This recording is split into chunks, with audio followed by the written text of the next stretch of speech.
2 de Hechos, versículos del 42 al 47. Dice así: y se ocupaban asiduamente en la enseñanza de los apóstoles, en la comunión unos con otros, en el partimiento del pan y en las oraciones. Y sobrevino temor a toda persona, y muchos prodigios y señales eran hechos por los apóstoles. Todos los que habían creído estaban juntos y tenían en común todas las cosas, y vendían sus propiedades y sus bienes y los distribuían a todos según la necesidad de cada uno. Y acudiendo asiduamente unánimes cada día al templo y partiendo el pan por las casas, comían juntos con alegría y sencillez de corazón, alabando a Dios y teniendo favor con todo el pueblo. Y el Señor añadía cada día a la iglesia a los que iban siendo salvos. Isaac, andaban.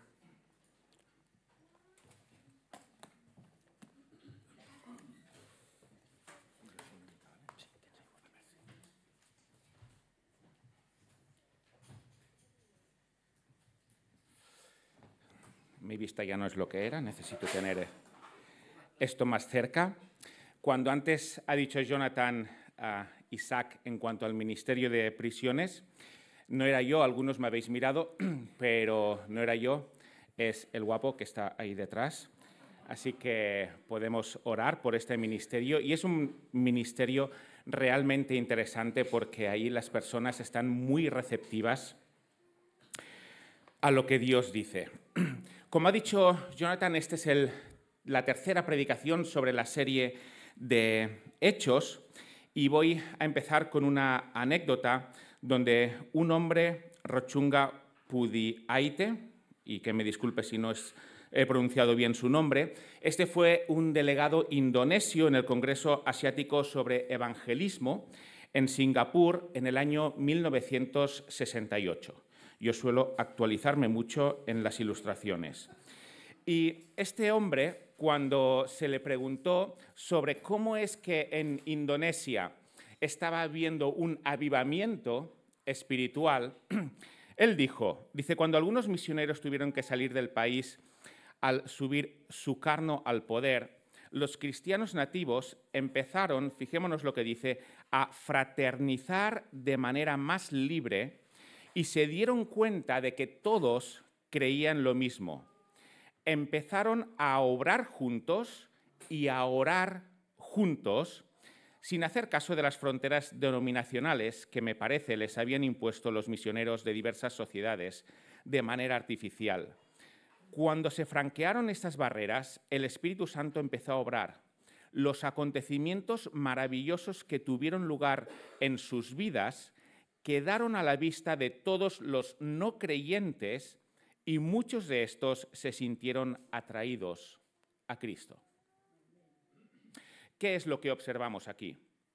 Observamos a unos cristianos en comunión, y esta comunión les lleva necesariamente a la misión.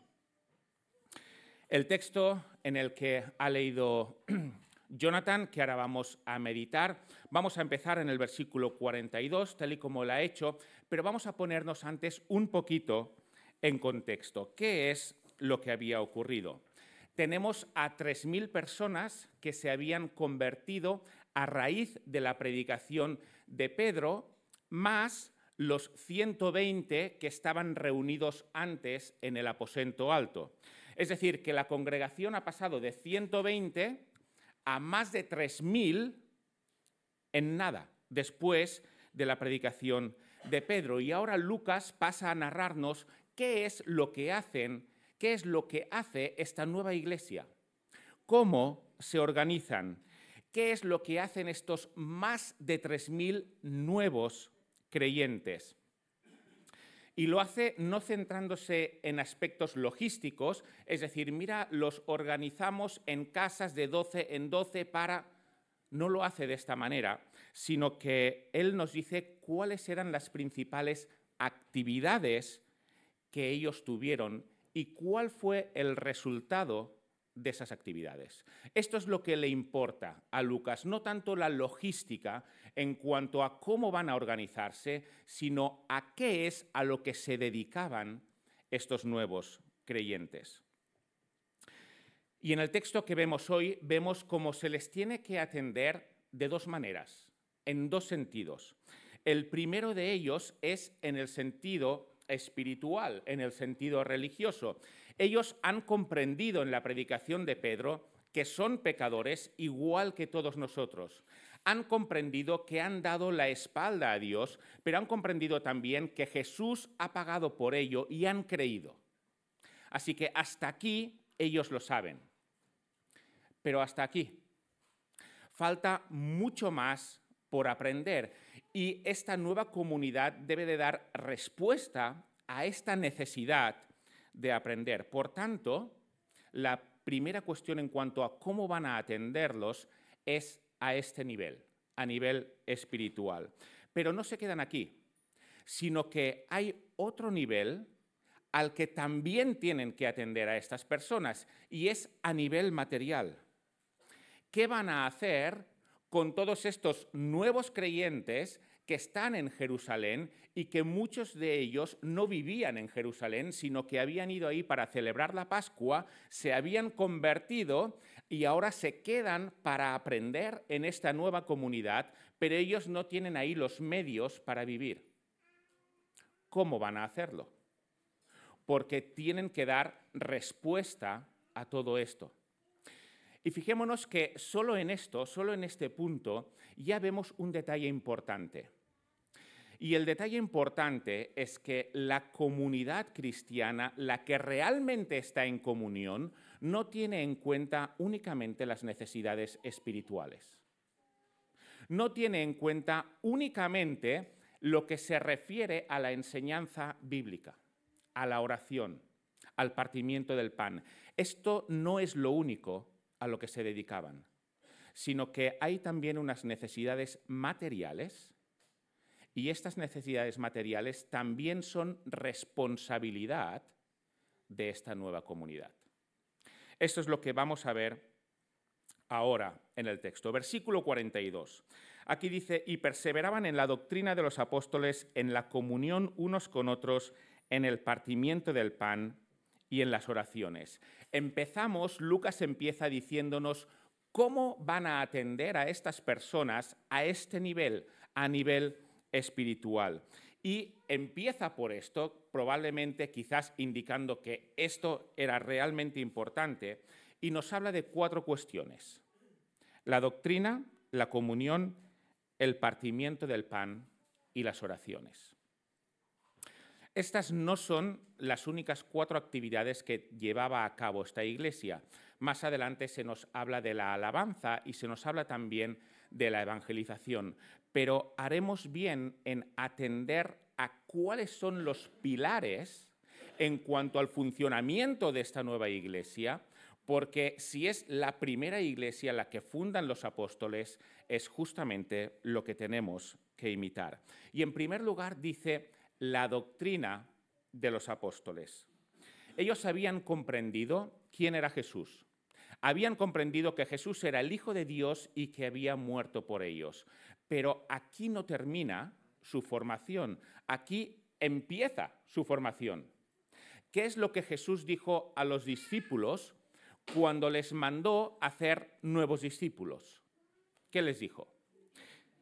Id y predicad, tienen que bautizarles, pero la cuestión no termina en predicar y bautizar, sino que el nuevo discípulo también tiene que enseñarles que guarden todas las cosas que os he mandado.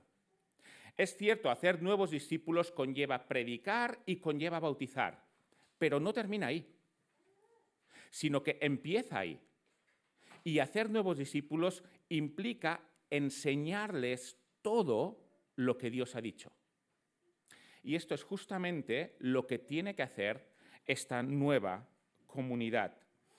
Una iglesia, por tanto, que no tenga en cuenta la doctrina, que no se preocupe por la doctrina, es una iglesia que no está siguiendo el modelo del Nuevo Testamento en cuanto a cómo tienen que ser las iglesias.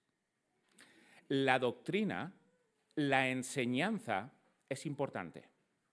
y es uno de los pilares, es el motor que va a mover todo lo demás. Y si no, fijémonos en lo que viene a continuación. ¿Qué es lo que viene a continuación? La doctrina y después viene la comunión. La comunión es una consecuencia directa de lo que ellos acaban de creer. ¿Por qué? Porque la doctrina tiene consecuencias prácticas, no se queda únicamente en cuestiones intelectuales, sino que lo que creemos tiene que moldear lo que hacemos. Y si ellos han creído que ahora están todos unidos en Cristo, si esto lo han creído, debe necesariamente que llevarse a la práctica en cuanto a la comunión.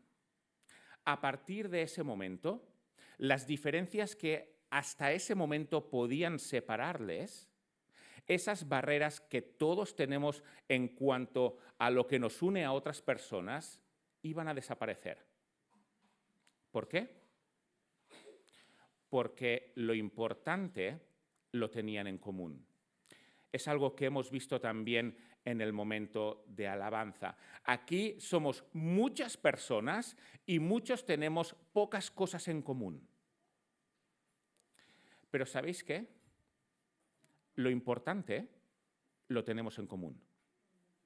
Y esto es mucho más importante, valga la redundancia, que lo que nos separa. Vengamos de donde vengamos.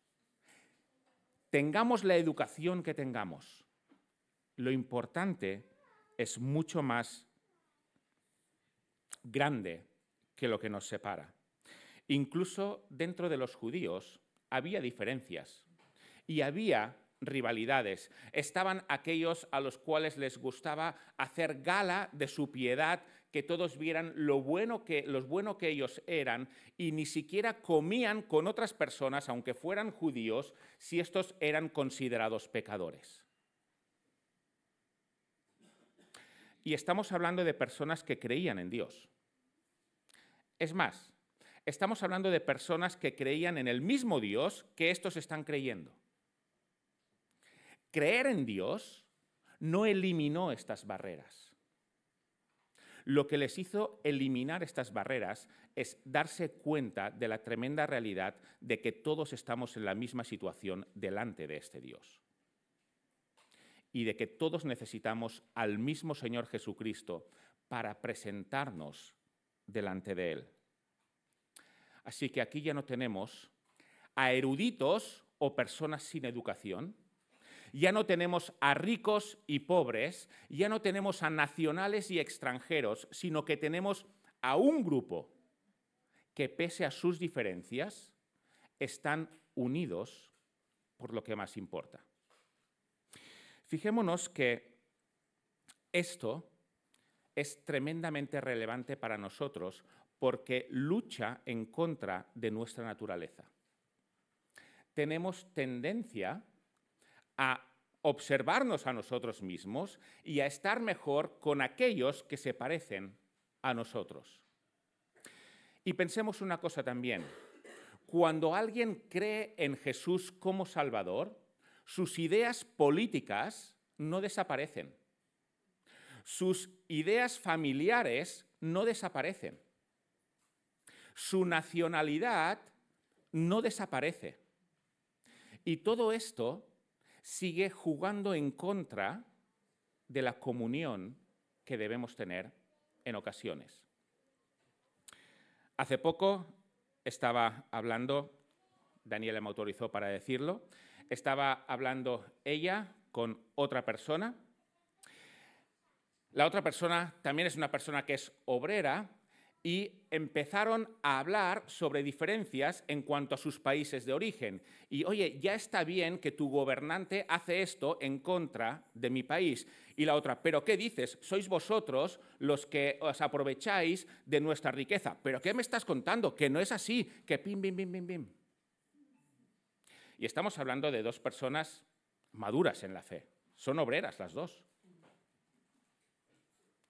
Pero lo que tenemos dentro no ha muerto. Tuvieron que darse cuenta de esto y decir, cuidado, cuidado. aquí quien está ganando la batalla es el enemigo. Y se pidieron disculpas mutuamente y dijeron, tenemos que tener en cuenta qué es lo que nos une, en lugar de tener en cuenta qué es lo que nos separa. No pensemos que estamos inmunizados contra esto por el hecho de haber creído, porque dentro nuestro llevamos la separación. ¿Qué más? El partimiento del pan. Es lo que justamente Jesús les había enseñado a los discípulos antes de que Él se fuera, y es que tenían que partir el pan y compartir el pan, y esto significaba qué es lo que Jesús había hecho por ellos, que había muerto por ellos, que había resucitado por ellos, y por eso tenían esta reconciliación con Dios.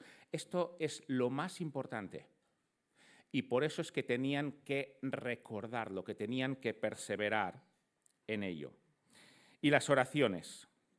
Y como esto está en un contexto de actividades que ellos hacen juntos, probablemente aquí se está refiriendo a la oración en conjunto, no a la oración individual que cada persona puede hacer en casa, sino a la oración comunitaria, la que hacemos juntos como iglesia. Ellos también debían de perseverar en esto. Y hago énfasis en esta palabra, perseverar. ¿Por qué? Porque estas 4 actividades no eran actividades que formaban parte, en algún sentido, de lo que hacían como iglesia, sino que eran un fundamento de la iglesia. Perseveraban en ello, aumentaban en ello, se ocupaban de ello. La próxima vez que Lucas usa esta palabra de perseverar, lo hace diciendo algo que hacían cada día. Perseveraban yendo al templo. Esas actividades no son un accesorio o no deben ser un accesorio en la iglesia local, sino que debe de ser algo en lo cual se persevere. Y fijémonos que normalmente solemos tener tendencia a pivotar, a andar sobre algunas de ellas. A los que les va la intelectualidad, quizá les gusta hacer mucho énfasis en la doctrina. Tenemos que tener una sana doctrina y tenemos que explicar una sana doctrina, porque de esta manera seremos una iglesia bíblica y nuevo testamentaria. Bueno, esto es cierto. Pero una iglesia con sana doctrina que no tiene comunión no es una iglesia según el modelo del Nuevo Testamento. Otros dicen, mira, el tema de la doctrina tampoco es necesario que hagamos énfasis en ello, porque ¿sabes qué? La doctrina muchas veces nos separa, y Pablo mismo dice, la letra mata, pero el espíritu vivifica, sacando ese texto de su contexto. Así que cuidado con la doctrina, lo que tenemos que hacer es vivir como vivían estos nuevos cristianos, todos juntos en comunión. Bueno, es cierto, hay que tener comunión, pero no hay que olvidar lo que es la doctrina. En cuanto a la Santa Cena, entiendo que entre nosotros tampoco tenemos muchas diferencias, todos vemos bien el hecho de celebrarlo cada semana, y eso me gusta de que realmente sea así, pero hay iglesias que incluso lo hacen una vez al año. Qué triste hacer la Santa Cena algo en lo cual se debe perseverar una vez al año. Y después también están aquellos que les gusta mucho la oración y quizá no es suficiente con una reunión de oración a la semana o con 2, sino que tenemos que tener todavía más reuniones de oración, porque en la oración es donde se mueve el poder de Dios. Es cierto. Pero aquí la gracia está en tener todas estas actividades en equilibrio. No en hacer de una de ellas una columna muy grande y descuidar las otras, sino mantener el equilibrio entre estas 4. Versículo 43 dice, y sobrevino temor a toda persona, y muchas maravillas y señales eran hechas por los apóstoles. Cuando aquí dice a toda persona, seguramente incluye a creyentes y a no creyentes. Y lo que está ocurriendo en esta comunidad es que se ve la presencia de Dios. Realmente Dios se nota de una forma muy palpable. ¿Por qué? Porque los apóstoles están haciendo muchas maravillas y señales. lo cual quiere decir que Dios está con ellos. Y si Dios está con ellos, la propia presencia de Dios lleva al respeto, lleva al asombro. Y es lo que están viendo tanto creyentes como no creyentes. No debemos entender este temor como el hecho de tener miedo a acercarse a esta comunidad como si algo malo me hubiera ocurrido. De hecho, es justamente lo contrario. Están admirados de lo que está ocurriendo en esta comunidad. Y aquí vemos que los apóstoles hacían maravillas y señales. Antes hemos visto que los apóstoles eran los que enseñaban la doctrina.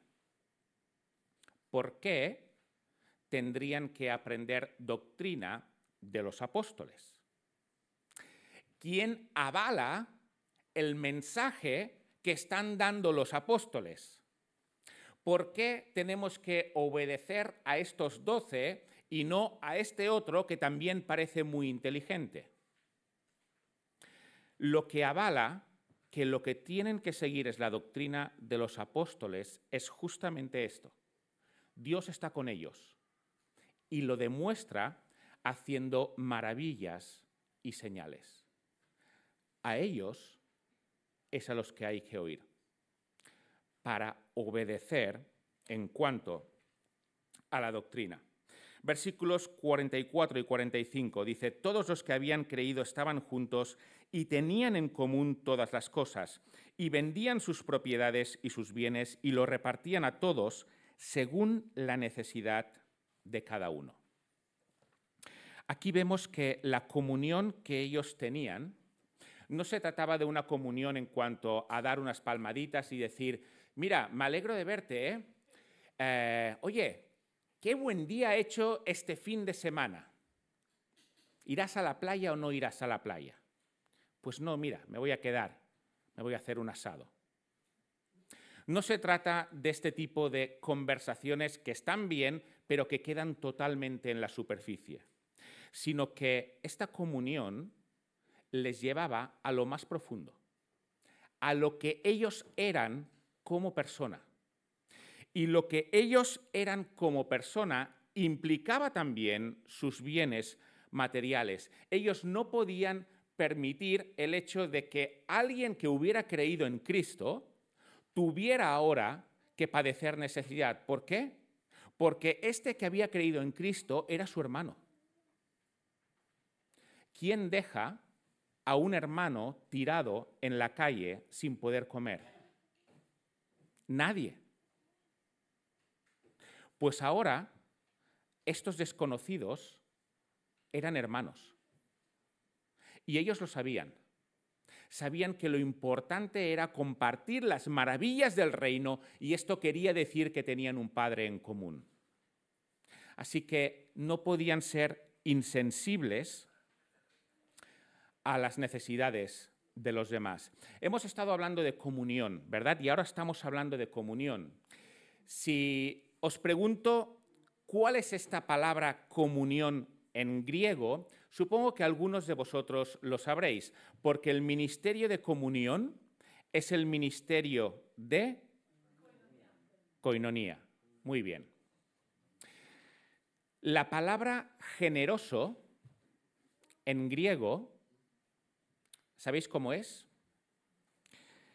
Koinonikos, nos lo recuerda Stott en su comentario. Es decir, comunión y generosidad comparten la misma raíz. La comunión de la que aquí está hablando no es una comunión que no implique generosidad. Es una comunión generosa de los unos con los otros. Y si vamos al capítulo 4, los versículos 32 al 35, nos explica un poquito más sobre esto que hemos visto aquí en 2 versículos. Aquí dice: y la multitud de los que habían creído era de un corazón y un alma, y ninguno decía ser suyo propio nada de lo que poseía, sino que tenían todas las cosas en común. Y con gran poder los apóstoles daban testimonio de la resurrección del Señor Jesús, y abundante gracia era sobre ellos. Así que no había entre ellos ningún necesitado, porque todos los que poseían heredades o casas las vendían y traían el precio de lo vendido, y lo ponían a los pies de los apóstoles, y se repartía a cada uno de ellos según su necesidad. Lucas aquí vuelve a empezar en lo importante y nos habla de que eran de un corazón y un alma. Recordemos que había una nueva multitud que se había convertido y que tenían que ayudar no solo espiritualmente, sino materialmente. Entonces, ¿qué es lo que ocurrió? Pues que ellos dijeron, y voy a hacer énfasis aquí en dos palabras, que voluntariamente quien quisiera podía vender algunas posesiones, no todas, para ayudar a la necesidad de los que estaban en la congregación. Explico esto. ¿Por qué digo voluntariamente? Cuando leemos el texto parece que no era tan voluntario, sino que era algo que se tenía que hacer prácticamente por obligación. Pero si leemos en el capítulo 5 los versículos del 1 al 4, aquí dice: pero cierto hombre llamado Ananías, con Safira su mujer, vendió su heredad y sustrajo del precio, sabiéndolo también su mujer, y trayendo solo una parte la puso a los pies de los apóstoles. Y dijo Pedro: Ananías, ¿por qué llenó Satanás tu corazón para que mintieses al Espíritu Santo y sustrajeses del precio de la heredad? Reteniéndola, no te quedaba a ti, y vendida, no estaba en tu poder. ¿Por qué pusiste esto en tu corazón? No has mentido a los hombres, sino a Dios. Lo que está diciendo aquí Pedro es que te podías haber quedado con tu heredad y no pasa nada. Te podías haber quedado con todo el dinero de lo que habías vendido y no pasa nada. ¿Cuál es realmente el problema? El problema es que tú dices que lo has vendido, que traes todo el dinero y que lo pones para compartirlo, y en realidad no es así, estás mintiendo. Te estás quedando con una parte. Es lo que nos dice el último versículo.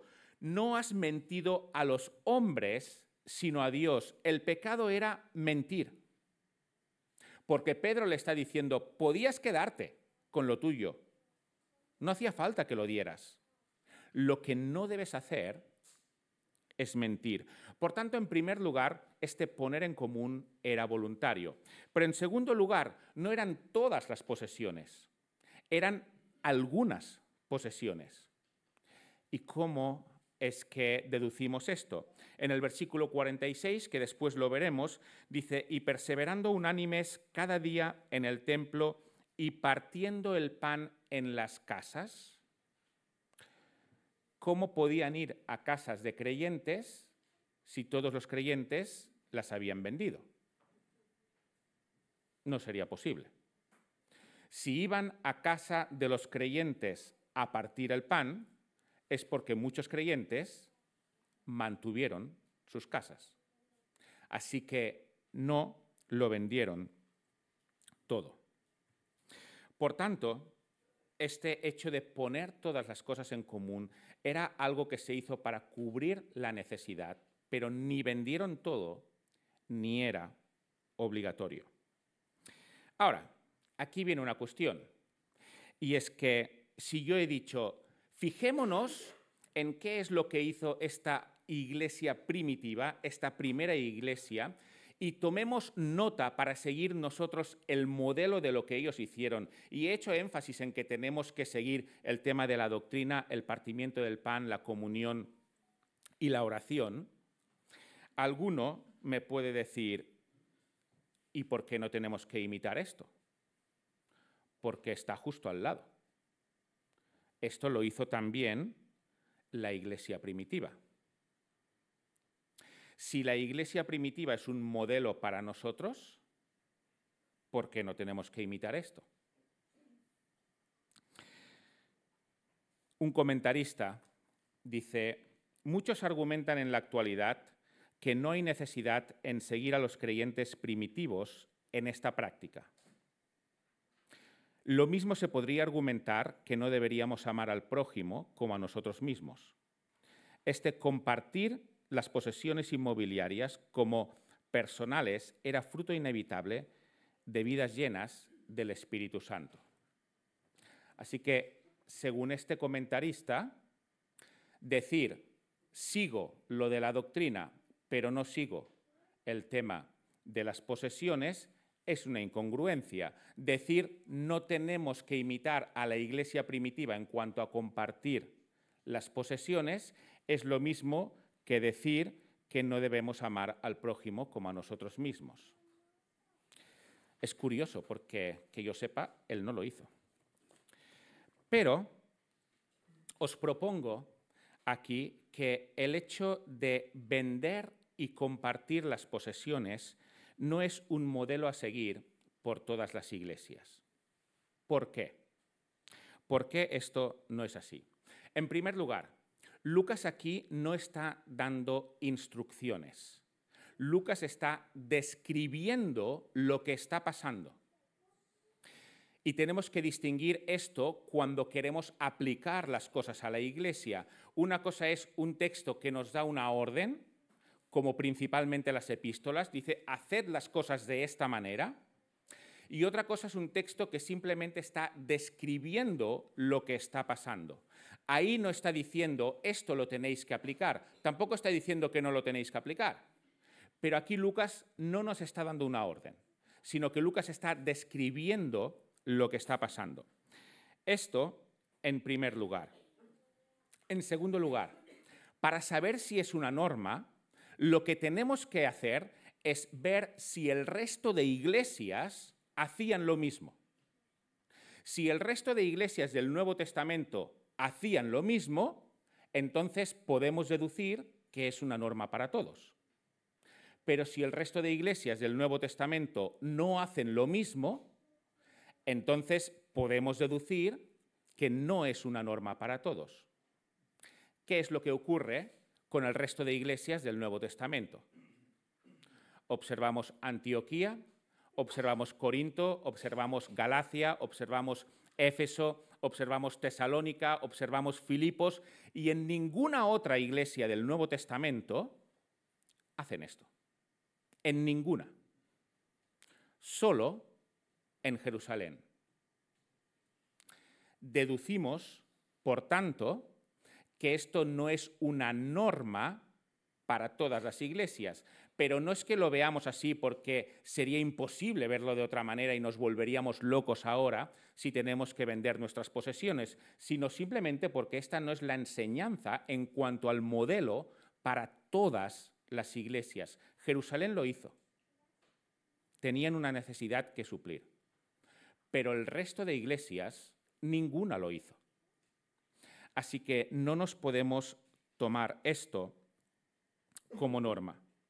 Ahora, ¿quiere decir esto que no tenemos que suplir las necesidades de los demás? No. El mismo Santiago, capítulo 2, versículo 15, lo ha citado antes Jonathan, dice, y si un hermano o hermana están desnudos y tienen necesidad del mantenimiento de cada día, y alguno de vosotros les dice, id en paz y calentaos y saciaos, pero no les dais las cosas que son necesarias para el cuerpo, ¿de qué aprovecha? Así también la fe, si no tiene obras, está muerta en sí misma. Por tanto, el hecho de vender todo para suplir las necesidades no es una norma. El hecho de contribuir a las necesidades de las personas de la Iglesia sí es una norma. Porque he dicho también que es una norma los 4 pilares que hemos nombrado antes: doctrina, comunión, partimiento y oración. Porque esto lo vemos en el resto de las iglesias del Nuevo Testamento. Esto no lo hizo solo Jerusalén. Esto lo hicieron todas las iglesias. Por ello podemos deducir que también es para nosotros. Versículos 46 y 47. Perseverando unánimes cada día en el templo y partiendo el pan en las casas, comían juntos con alegría y sencillez de corazón, alabando a Dios y teniendo favor con todo el pueblo. Y el Señor añadía cada día a la iglesia los que habían de ser salvos. Ellos eran judíos, no olvidemos, esta primera iglesia no es una iglesia de judíos y no judíos, es una iglesia de judíos. ¿Y qué es lo que hacían los judíos en Jerusalén?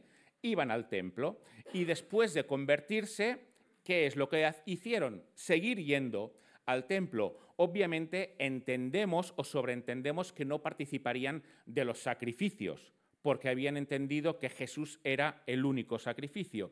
Pero sí podían ir al templo, sí podían aprender el Antiguo Testamento, sí podían orar y sí podían, además, hablar a los demás judíos sobre Jesús.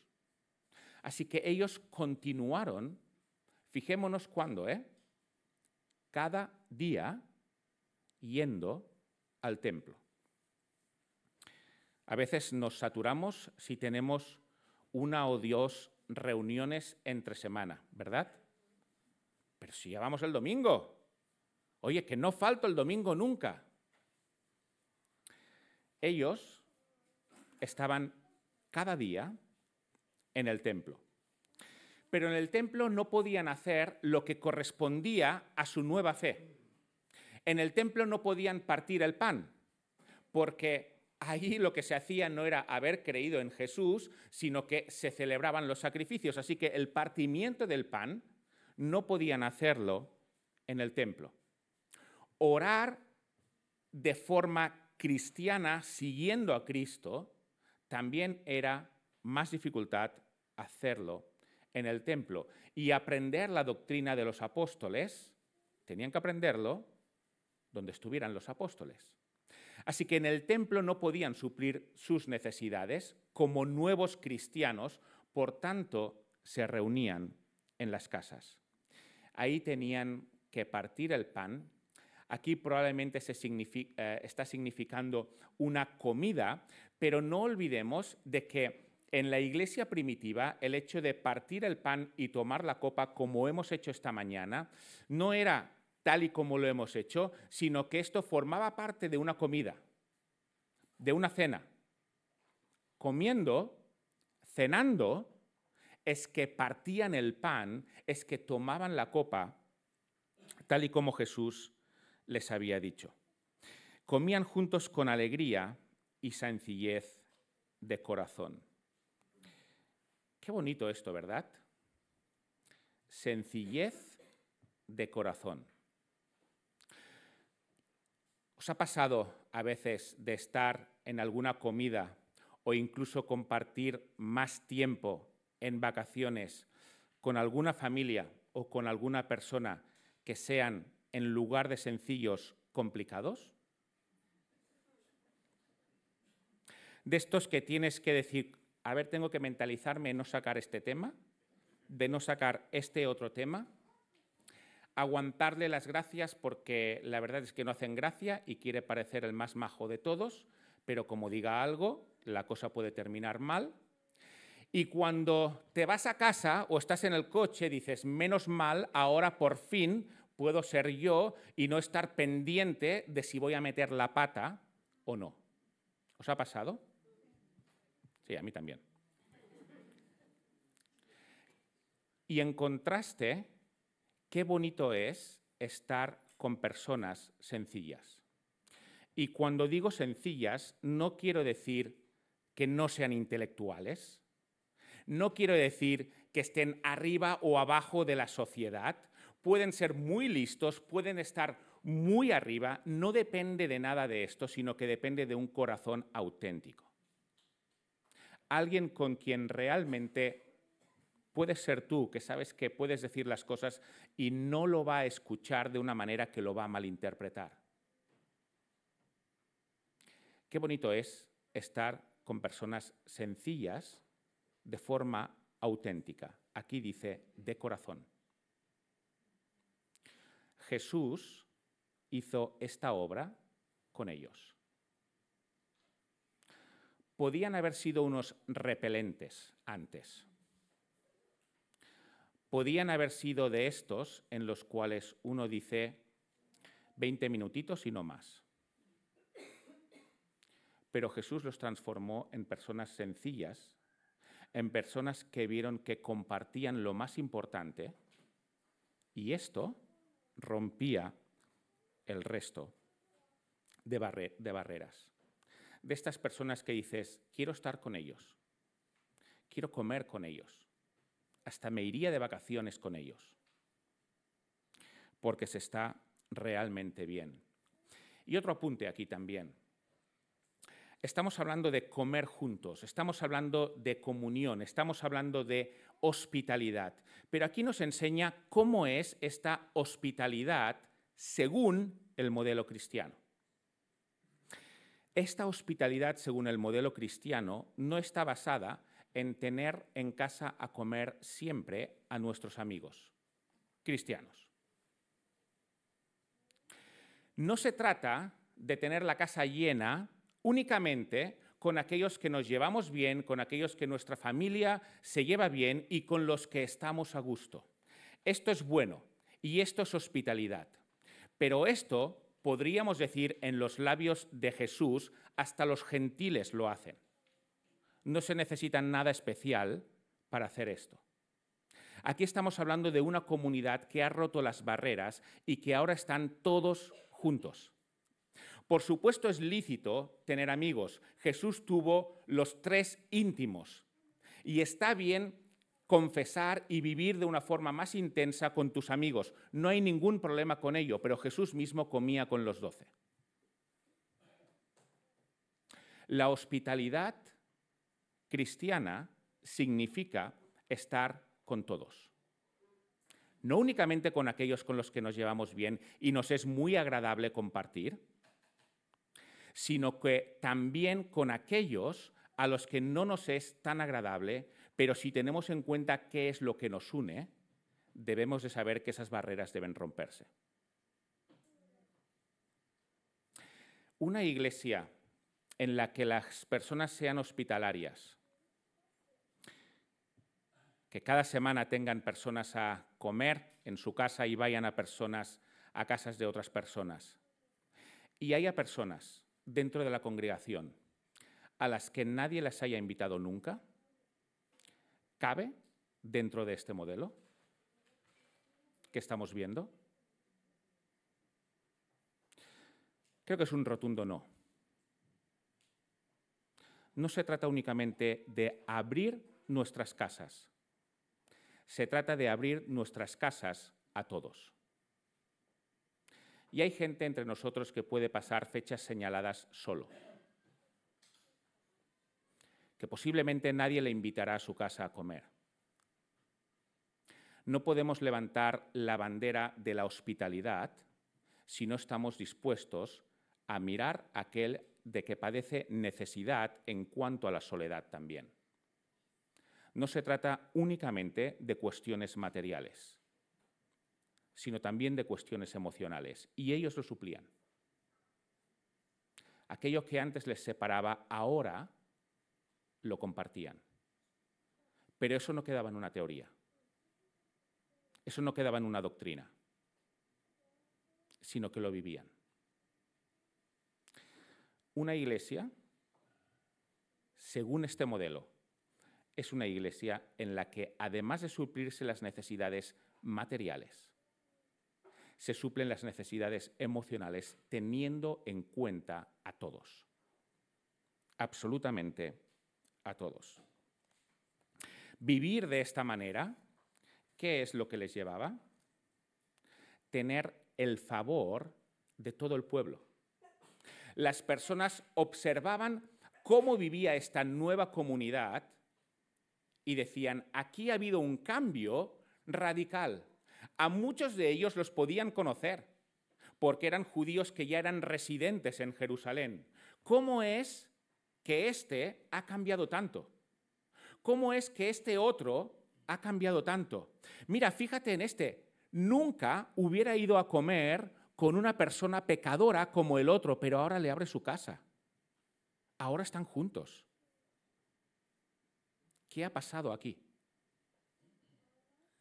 Observar esto es lo que hizo que esta nueva comunidad tuviera el favor, estuviera bien vista por el resto de judíos. Y entonces ocurre Lo mismo que hemos visto en la anécdota que he citado al principio. Cambiaron. Y Dios obró. Y aunque Reina Valera es un poco calvinista aquí y dice los que habían de ser salvos, en realidad el texto dice que el Señor añadía los que iban siendo salvos. Cada día. Fijémonos en el cambio de modelo. ¿Cómo se han incorporado a la Iglesia estas primeras 3.000 personas?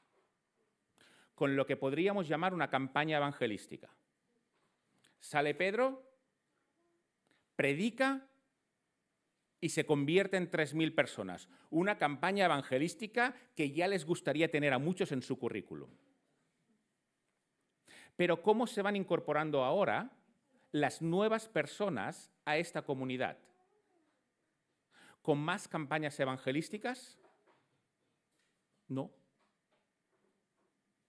Ahora es cada día Dios va añadiendo a aquellos que son salvos. ¿Por qué? Por el testimonio de estos nuevos creyentes.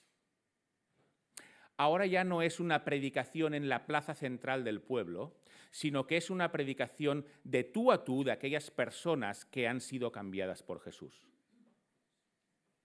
Y entra uno, y entra otro. Y estos nuevos creyentes, y eso que tenían con ellos a alguien que era capaz de predicar y convertir a 3.000 personas. ¿Os imagináis estar en una iglesia donde el responsable de la iglesia cuando predica se convierte en 3.000? Yo creo que ninguno evangelizaría porque digan que lo haga este, que se le da muy bien. Pero esto no es lo que hacen estos nuevos creyentes. Es verdad, tienen a Pedro. Es verdad, tienen al resto de los apóstoles. Es verdad, estos son unos cracks de la evangelización. Pero ¿sabes qué? Todos tenemos que demostrar quién es Jesús. ¿Cuál es la meta de la vida cristiana según Martín Lutero? Ser Cristo para los demás. Esto es lo que ellos hacían. Ser Cristo para los demás. Ahora ya no se trata de campañas evangelísticas. Ahora se trata de corazones cambiados y que muestran esto para los demás. Como conclusión, hemos visto que una iglesia según el modelo del Nuevo Testamento es una iglesia que suple las necesidades espirituales de sus miembros. El trabajo no termina cuando alguien recibe a Jesús, el trabajo empieza ahí. Y hay que aprender doctrina, pero hay que vivir la comunión. Si tuviéramos al mismo apóstol Pablo predicando con la doctrina más auténtica de todos y no tuviéramos comunión, no seríamos una iglesia según el modelo del Nuevo Testamento. Doctrina, comunión, oración, partimiento del pan. Y tengamos en cuenta que lo que ahora tenemos en común es mucho más importante que aquello que nos separa. Ocurrió aquí en Jerusalén. Ocurrió en Indonesia. ¿Puede ocurrir en Samboy? ¿En los alrededores?